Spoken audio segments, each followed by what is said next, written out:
Welcome to another video from earnped.com. I am Stevie B. Happy to have you all with us today. I'm going to be doing a little bit different screen capture today because of the topic of today's video. Before we jump right into it, guys, a couple things I want to go over. First of all, if you were using earnped.com last week and there was a 12-hour period where you got on there and you absolutely had no way, I'm sorry, somebody just found a rare Mayhem token and Mayhem's not going on. So I'm assuming they opened a box of some sort, like an event box, and there was a rare Mayhem token in it. That just kind of threw me for a second. So if you were using earnped.com last week for about a 12 to 18 hour period and figured out that there was no offers anywhere there for you to do, like nothing was working, you would be correct. However, it was immediately fixed. I made the mistake of updating the software for the website right before I left for work one night. And I thought when I did it, I might not should do this until I can sit here and keep an eye on it, but I did it anyway. And it essentially disabled the thing that allowed the links to all the offers to show up. So whenever I was made aware of that, halfway through my shift, I had to rush home from work whenever my shift was over, and I had to essentially undo a small part of the software update. Everything is fine, it works just great, and now there's a little sticky note that says, do not update this. So that will not be updated again. It's fine, doesn't need to be, it doesn't play a major part other than making the offer link show up. Cool. So the offers are back. They were back within about 12 hours, but if you experienced that, I am sorry. It was not deliberate, it was a software glitch, and if you see something massive like that wrong, shoot me an email, shoot me a messaging game, let me know, because obviously that's bad. So, moving on. Today we are going to talk about an argument that has been going on for a very long time, and I'm going to explain why it's both right and wrong. So, after my video the other day about loot return versus loot composition, somebody messaged me and said, well, I hate to disagree with you. The biggest determining factor in loot composition is not efficiency, it's damage per pack. And I've heard this argument before. The problem is, I'm not the one that came out with the statement that says that efficiency is what determines loot composition. That was Mindark. However, Mindark has also told us what is the largest determining factor in efficiency. It's going to be damage per peck. How much damage can you put out for every peck spent, right? Well, why is that? Think about the word efficiency itself. What does efficiency mean? The more perfectly you can utilize a resource, the more efficient you are being. So obviously a weapon that has a higher damage per peck, puts out more damage for less peck, is going to be more efficient than a weapon that puts out less damage for more peck. So naturally, the definition of efficiency being efficiency, the higher the damage per peck is, the higher the efficiency of the weapon is going to be. However, damage per peck does not solely determine the efficiency of a weapon. And just because the efficiency is lower isn't necessarily always super bad. We'll see why. Also, when you're talking about a lot of these weapons, you're kind of making a point that is self-defeating at some point. So we'll explain why that is. So before I get into that, let's break down efficiency into a couple of categories. Below 50%, horrible. You're going to have bad composition, bad returns. Everybody agrees. 50 to 60, below average. That's where a lot of the old school unlimited weapons are. You're still not going to have great returns, still not going to have great composition. 60 to 70, that is the magical area where most players are. The reason that is when you're going with limited items, from the Armatrix line, that is the base efficiency level is usually somewhere in the low to mid, sometimes even high 60s, depending on the weapon. 63, 65, 66, 67 is going to be base. By the time you put amps and extenders and everything on your limited Armatrix weapons, you can usually get them up to the 68 to 71% range, give or take. Once you get over 71, you're in the uber efficient level. That is where the weapons start getting massively expensive. Over 80%, there's going to be a giant price increase. Over 90%, there's going to be a mammoth price increase. So, that being said, I want to look at two weapons in particular. The Armatrix BC-120 FEN and the unique sacrificial dagger that Messi has, because Messi's dagger is the highest efficiency weapon in game. So let's look at both of these side by side and let's see what we can learn by looking at damage per peck, but then by looking at more than just damage per peck, and then thinking about how we would use these in game. So first of all, damage per second, 124.3 for the BC-120, 122.8 for Messi's dagger. So very, very, very close. We can call that difference exceedingly negligible. 1.5 DPS difference for the BC-120. You're talking about a less than 1%. You're talking about a 0.85, doing it off the top of my head, percent difference in DPS. So very, very negligible. Might as well practically be the same. Let's look at damage per peck. On the BC-120 FEN, you're at 3.881. Messi's dagger, 3.809. Messi's dagger is actually lower, but only by 0.07-ish. So again, exceedingly negligible. Those are both amazingly high damage per pecks, right? So then let's look at efficiency. Well, only 75% for the BC-120, 94% for Messi's dagger. Whoa, back up. These both have massively high damage per pecks that are almost identical, barely even indistinguishable. They both have damage per seconds that are almost exactly the same. So if the damage per peck is that close, and the damage per second is that close, and actually the BC-120 FEN is winning by a hair on both of these metrics, then how is it the BC-120 is only 75.5% efficiency, yet the unique sacrificial dagger is 94% efficiency? Shouldn't it be backwards? No, because as Minddark has said, Minddark, not Stevie, damage per peck is one of the metrics for determining efficiency, and it is a big metric, but it is not the only metric. So, let's look at two other metrics. Decay. On the BC-120, 1.722. On the dagger, 1.183. Holy crap! Well, that's not negligible. The BC-120 is almost 50% more decay than the dagger. 1.722 versus 1.183. That's roughly 54 peck higher per use. Or, I'm sorry, 0.54 peck higher per use. Not 54 peck higher. 0.5 peck. So you're almost a half a peck more to use the BC-120 than the dagger. And a half a peck doesn't sound like a lot, but when you put the actual statistical number to it, 1.722 is almost 50% more than 1.183. And again, I'm rounding here because I'm doing this all off the top of my head without an actual calculator. So the decay is much higher on the BC-120 FEN. Well, obviously, that's less efficient, so that's going to drop the efficiency rating pretty big, because obviously decay is a part of that calculation. Now let's look at ammo burn. 2050 versus 1461. So Messi's dagger uses 25, the BC-120 uses 25% more ammo, or I guess you can look at it backwards. The dagger uses 25% less ammo per use. Okay, again, that's not negligible. That's not almost the same. That's 25% difference. So it is much more expensive to use the BC-120, both from a decay standpoint and an ammo burn standpoint. Ding, ding, ding. I think we just found out why the efficiency rating comes in at 75.5 versus Messi's 94. What's pushing Messi's dagger up to 94 is not necessarily the damage per peck, even though that's a big part of the calculation at its base. What's making that determination that it's 94 is the decay rate and the ammo. So with Minddark telling us the damage per peck is a big factor, how big of a factor is it? Well, based off this, we can infer, we can't be positive, but we can infer, having an extremely high damage per peck, one of the highest damage per pecks in game, probably gets both weapons to about a 70% efficiency rating.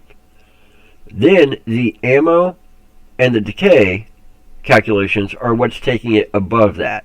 Well, Messi's being much better is bouncing it up to 94, and the BC-120 is being much worse is only bouncing it up and to, the 75.5 range.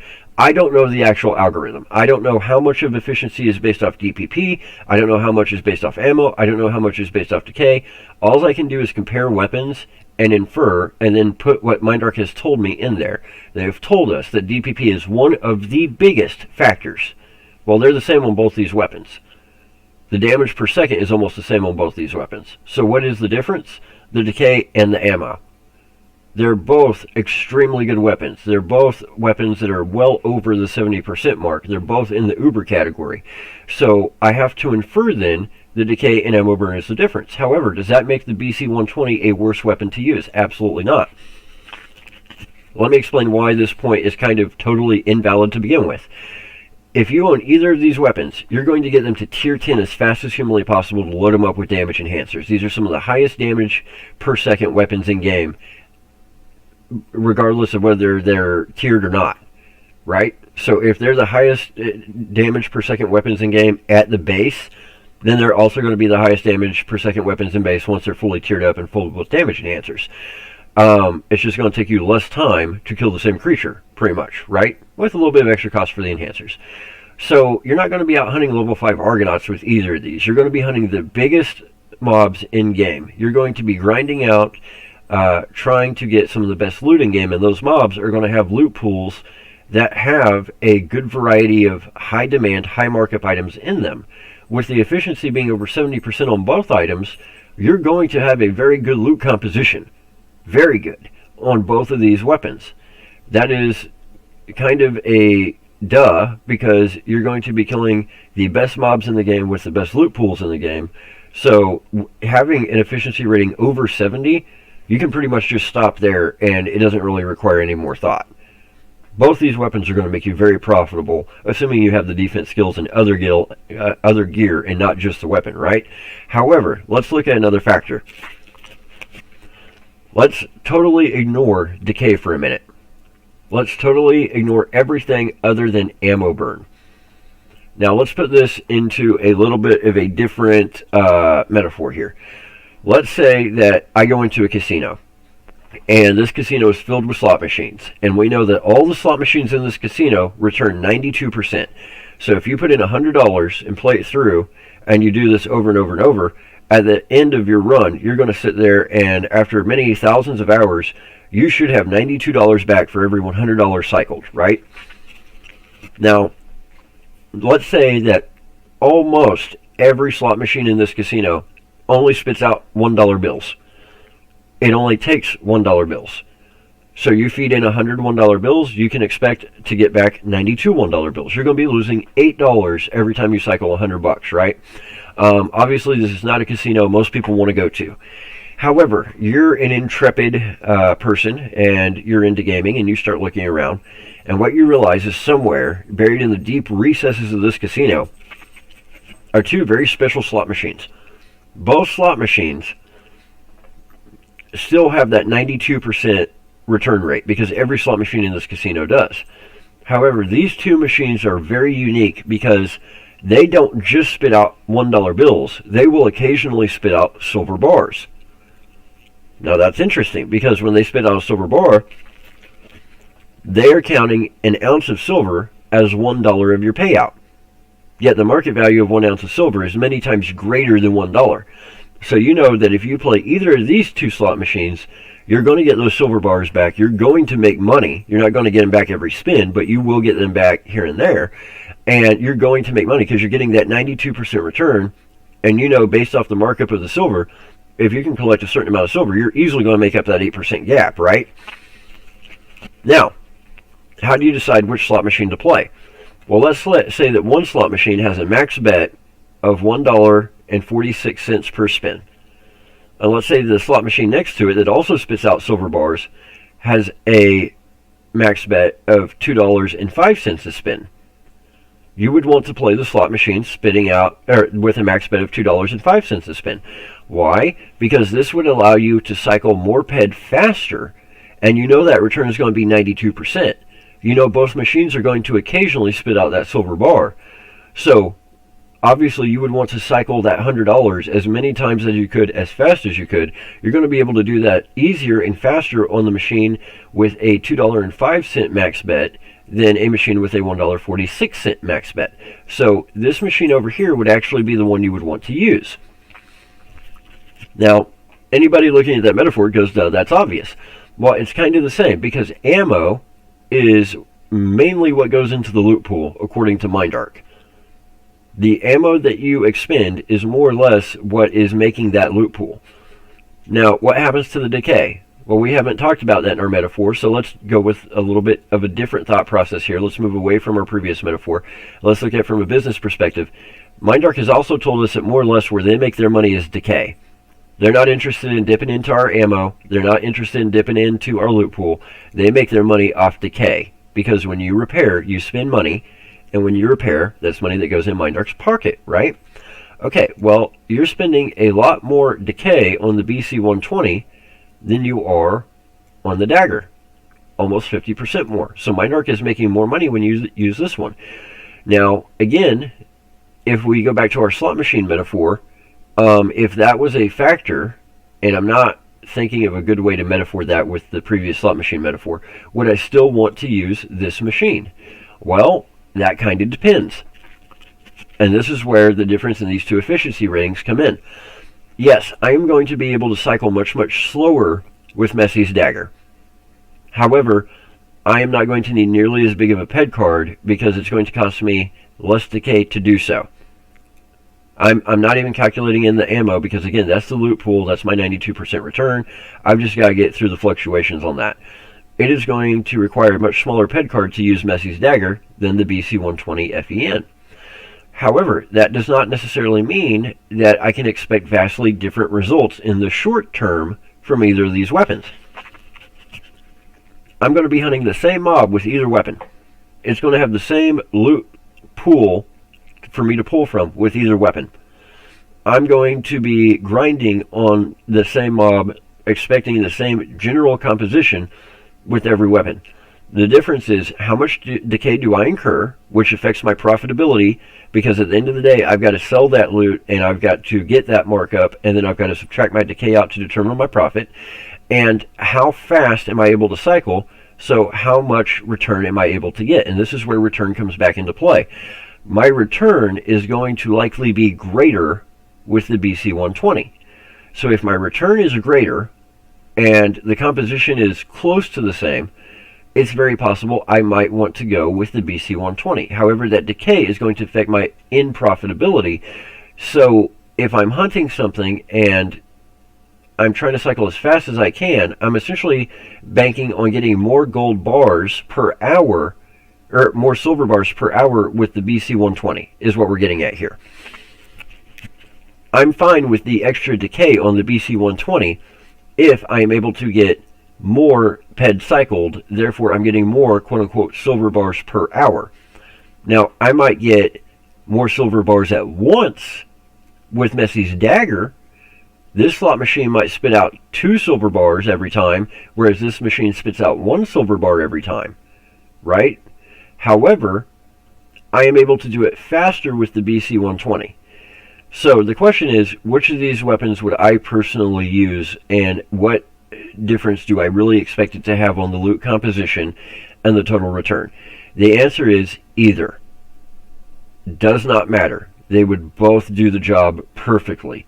Why? Because looking at the stats, knowing what MindArc has said about the game, both of these are going to give very, very similar loot compositions.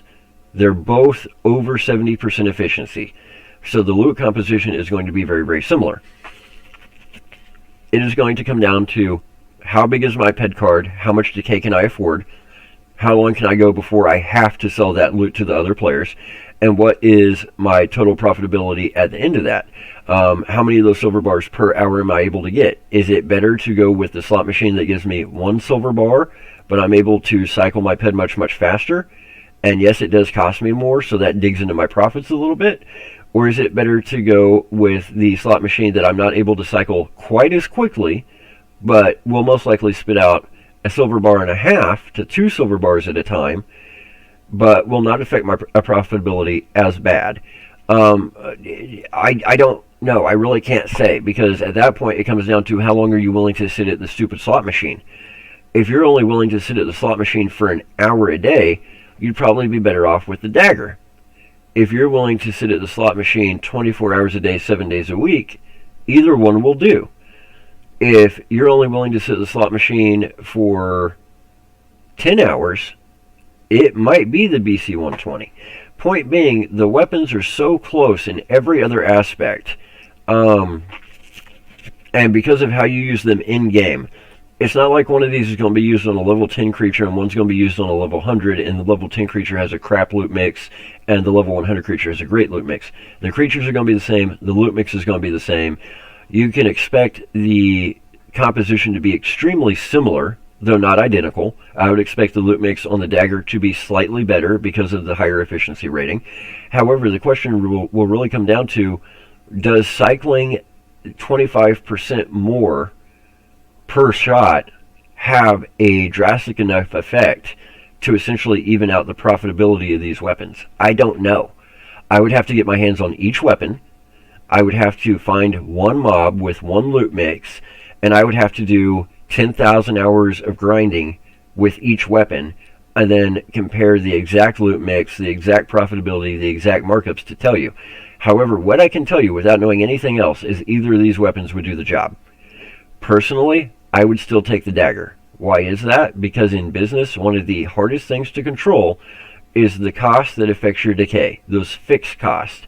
And when you're talking, or that affect your profitability. When you're talking about decay, decay is a fixed cost. For every shot fired, the decay is the same.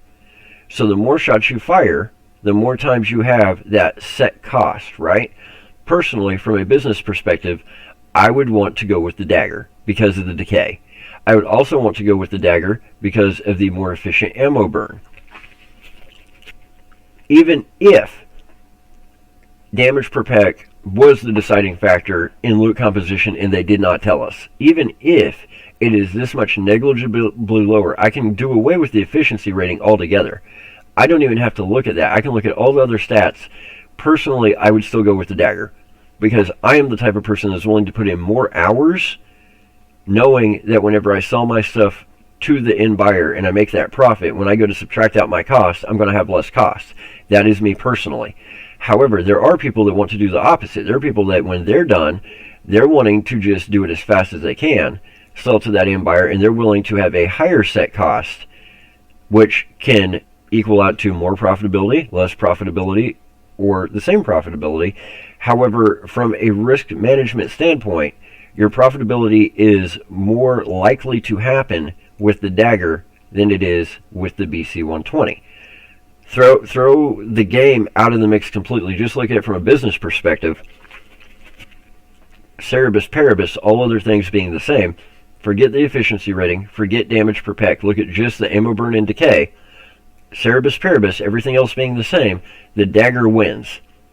The dagger gives you less risk. It is the risk adverse choice to make, because at the end of the day, once you've sold all that loot, the cost of doing business is less with the dagger across the board. You're giving Mindark less money per use, and yes, you are cycling a little bit slower, which might affect the amount of PED you're able to cycle.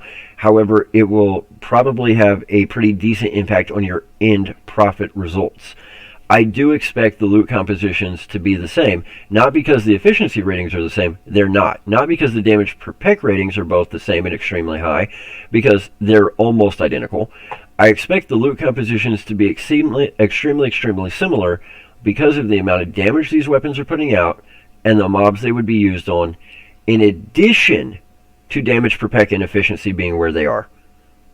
So with those factors in play, knowing it's going to be the same mob, same loot pool, very similar damage per peck, widely different efficiency ratings, but both in the uber category, the loot composition should be close. It's not going to be dead on. The dagger might win. The dagger might lose. You might actually have a better run with better loot composition with the BC-120. Very possible that could happen. However, those other two factors, that ammo burn giving me more PED cycled per hour, is a huge factor in determining which weapon to use. The decay is a huge, huge factor in determining which weapon is going to give you a greater chance of being profitable at the end of the day once all the loot is sold. Personally, for me, if I had my choice between the two, I would go with the dagger, because I'm going to make the risk-adverse decision. I am going to make the decision that says, at the end of the day, once it's all done, once I've grinded it out, once I've got my loot, once I've sold my loot, what is going to give me my lowest cost of doing business is going to be the dagger. This is how I look at mayhem. I don't look at mayhem. Sorry, guys. I don't look at mayhem and say, what is the fastest way for me to farm mayhem tokens? A lot of guys do. And that might be one reason I don't have a weapon from a vendor yet. However, when I look at mayhem, I say, what is the fastest method for farming tokens at the lowest possible cost? What gives me the in profitability I am looking for? And there's more that goes into that than just ped cycled or efficiency or damage per peck.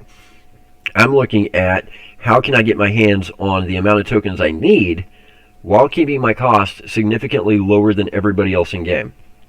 So this is one reason I'm a fan of Neuro A versus Hyperstims. Neuro A are 4 ped apiece. They provide 14% reload for 15 minutes. So for 16 ped, I can get an hour of reload speed in. Cool. Most people buy Hyper 15s. Yes, you're getting that extra 1% reload speed. However, you might have to pay 40 ped a piece for the stupid pill. So to get that extra 1% reload speed and just to not have to hit that button 4 times in an hour, you're spending almost 66% more ped than I am. That is going to mean that those tokens are costing you 66% more than mine are. And getting 1% extra reload is not going to give you enough boxes to offset that. So there's a lot that goes into it from a business perspective of determining in profitability that a lot of people don't account for. And yes, the damage per peck argument in some ways is right. It looks, looking at both of these weapons, like damage per peck is the big determining factor in the base efficiency of the weapon. When I say that, if we take out everything else, if we take out the decay and the ammo burn, just looking at the damage per peck, not knowing Mindark's algorithm, I would almost infer that damage per peck on these weapons is getting them both to almost 70% efficiency. I would imagine if we could see the algorithm for efficiency that Mindark has, I would almost bet you money that damage per peck determines the first roughly 70% of efficiency. This gap of 5.5% compared to 24%, I would almost guarantee you is being made up of this decay and this ammo burn. I would almost guarantee that these two factors right here are what are determining all the efficiency over 70%. So you're not necessarily incorrect to say that damage per peck determines loot composition. To a very, very large extent, that is correct, because Mindark has come out and said damage per peck is one of the largest factors, if not the largest factor, in determining efficiency. However, it is not the only factor. So technically, the damage per peck crowd isn't wrong. They're not wrong. They're just ignoring all the other factors. Yes, I would almost bet you that the algorithm is damage per peck determines the first 70% of efficiency. Everything after that is determined by decay and ammo burn. And from the looks of it, ammo burn is probably like 10% of the equation, and decay is probably the other 20% of the equation. So roughly, that again, I'm just inferring that from what we're seeing here. Both of these are over 70% efficiency weapons. I'm going to attribute that just blindly to the damage per peck. And I'm assuming that other 24%, the reason we have this gap between 94 and 75.5, it's got to do with these two right here. Because all the other stats are more or less the exact same. So I'm going to kind of leave it right there. I wanted to put that out there because I always get the composition isn't determined by efficiency, it's determined by damage per peck. Well, yes and no. Mindark has said it's determined by efficiency. But they've also said, what is the biggest determination in efficiency? Damage per peck. How efficiently is your weapon able to cause damage? The higher that number is, the more efficient the weapon is by definition, right? But there's more that goes into it than that. There's the issue of how fast can you cycle. There's the issue of what mob are you hunting. There's the issue of how much decay are you going to occur, because that's going to affect your bottom line later on. So those things also need to be looked at too, and I think a lot of times that's stuff that people do not necessarily think about, people do not necessarily consider. So the damage per pet crowd is not wrong. The efficiency crowd is not wrong. Both answers are correct, and that is because damage per peck is a massive factor in determining the weapon's efficiency. So both crowds of thought are right. Both arguments are more or less the same. It's all those other factors. It's all the other things that keep the things from being absolutely identical that have to be looked at and analyzed. And unfortunately, without being able to actually see the algorithms, we have to just rely on the information that MindArc has given us. However, they have come out and told us efficiency determines loot composition. They have told us that damage per peck is the leading factor in determining a weapon's efficiency, which makes sense by definition. Therefore, both schools of thought are correct. So I'm going to leave it there for today. I hope that this has been informative. I hope you guys are kind of seeing the point I'm trying to make. I can see the argument from both sides, but it's essentially the same argument. So when you have a situation like that, when you're trying to figure something out and we're going off information MindArc is giving us, plus information we know about the game, look at the other factors and think about how they affect your ability to profit in the game. Not just what you're going to get in your loot, but how you're going to profit after that loot is sold. Decay could be a big determining factor in that. Ammo burn and how fast you can cycle could be a big determining factor in that. This is a calculus, not an algebra. So keep that in mind, and we will be back with more videos for you guys later this week. It's been an interesting week for me. I've had a lot going on in real life. Keep the prayers coming. They are working. They are greatly appreciated. Obviously, work is always there, and I am working my butt off, but I will continue to pump out videos for you guys. I apologize about the 12-hour glitch with earnped.com. Everything is good. That update will not happen again. From everybody at earnped.com, sip, sip, smack, smack, F the haters. I hope all the Stevies have a good one. If you guys want to help support us, head over to earnped.com. It's the best way to support us because when you earn, we earn, and we greatly appreciate all the support you guys give us. So you guys have a great weekend, and we will see you next week. Take care, Stevies.